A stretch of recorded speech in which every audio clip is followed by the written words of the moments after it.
9월의 첫날입니다. 이제 완연한 가을의 날씨입니다. 아침과 저녁의 일교차가 꽤 큽니다. 사랑하는 믿음의 가족 여러분들의 마음에 하나님의 은혜로 늘 훈훈하고 따뜻한 성령님의 임재로 충만한 은혜의 삶을 살아가시기를 기도합니다. 그리스도인으로 살아가면서 평탄한 길로만 걸어간다면 좋겠지만 늘 평탄한 길만 있는 것이 아닙니다. 때로는 이해할 수 없는 험한 길, 어두운 터널과 같은 길을 만나기도 합니다. 그런 길을 만날 때 더욱 주님만 의지하고 주님만 바라봐야 하지만 자칫 급한 마음에 잘못된 선택과 가지 말아야 하는 길로 빠지기도 합니다. 믿음을 가지고 살면서도 세상에서 일어나는 일들 속에서 때로는 원하든 원치 않든 다툼과 분쟁이 일어나게 되지요. 그로 인해 뜻하지 않은 송사의 문제가 발생하기도 합니다. 그럴 때에 그리스도인으로서 불이익을 감수하고라도 맞서 싸우기를 포기해야 하는지 아님 세상 법정으로까지 가야 하는지 고민하게 됩니다. 성경은 다툼과 분쟁에 대해 언급하고 있으며 사실 많은 문제들의 근원이 다툼으로 인해 일어난다고 말씀해 주고 있습니다. 다툼은 결국 분노와 증오로 이어지게 되죠.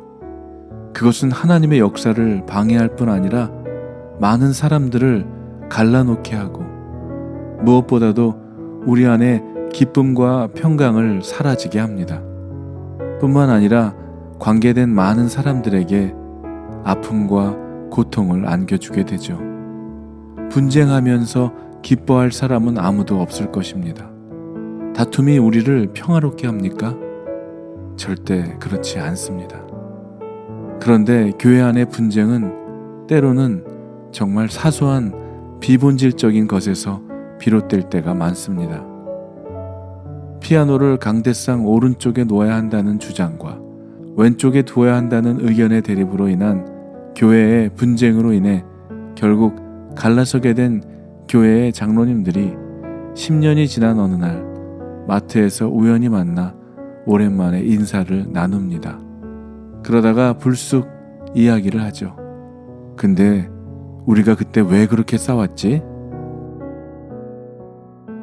왜 우리는 필사적으로 자기 말이 맞기를 고집하면서 의견이 부딪힐 때 이기는 것이 왜 그렇게 중요한 걸까요?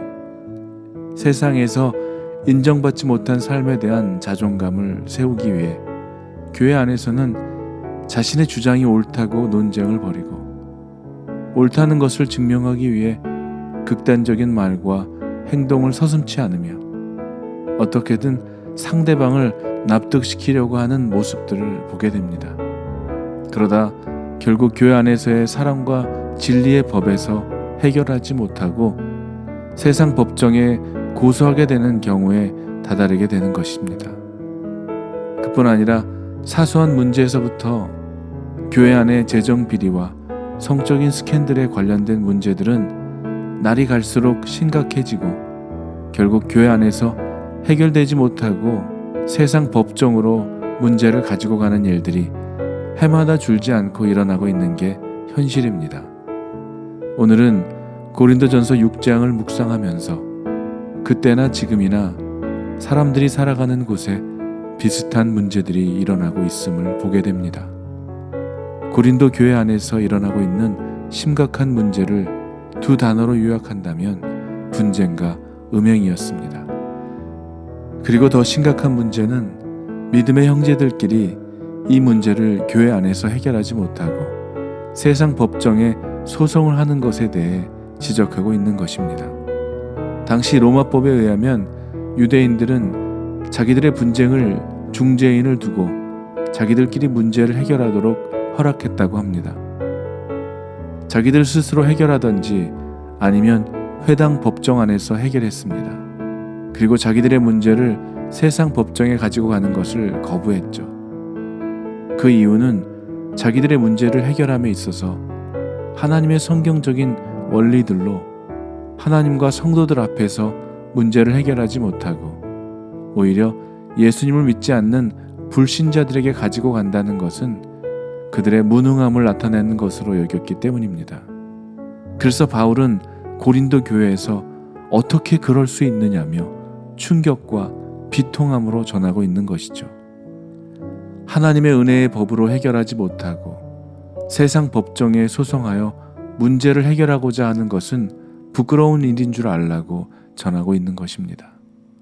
또한 교회 가운데 그 형제간의 일을 판단할 만한 지혜 있는 자가 없어서 세상에 의지하려고 하는 것에 대해 안타깝게 생각했습니다.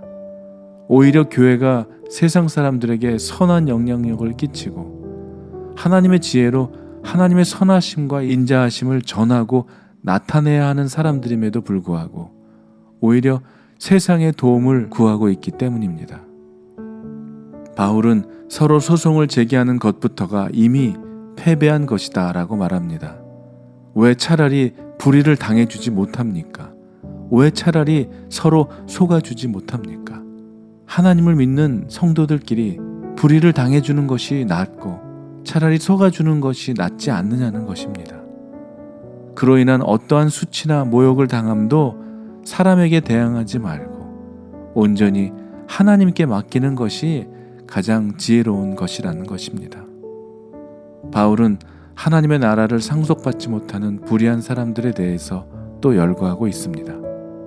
음행을 하는 사람들이나 우상을 숭배하는 사람들이나 간음을 하는 사람들이나 여성 노릇을 하는 사람들이나 동성애를 하는 사람들이나 도둑질하는 사람들이나 탐욕을 부리는 사람들이나 술 취하는 사람들, 남을 중상하는 사람들이나 남의 것을 약탈하는 사람들은 하나님의 나라를 상속받지 못할 것이라고 말씀해주고 있습니다.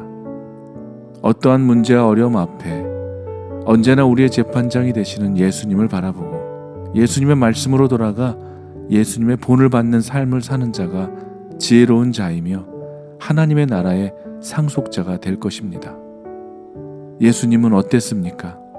선한 일을 하고도 늘 유대인들에게 고소를 당하고 쫓김을 당했지만 단 한 번도 스스로 방어하려고 자신의 정당함을 주장하신 적이 없었습니다. 사람들이 뭐라고 말하든 억장이 무너지는 억울한 말을 하든지 간에 그대로 내버려 두셨고 그것에 전혀 흔들리지도 않으셨습니다. 그 어떤 것도 증명하려고 애쓰지 않으셨습니다. 오직 그분의 진실함을 입증해 주시는 하늘의 아버지를 믿으셨을 뿐입니다. 이것이 오늘을 살아가는 우리들이 지향해야 하는 길인 것이죠. 사랑하는 여러분, 예수님이 걸어가신 그 길을 오늘도 걸어가시는 여러분들이 되시기를 주님의 이름으로 기도합니다. 할렐루야. 아멘.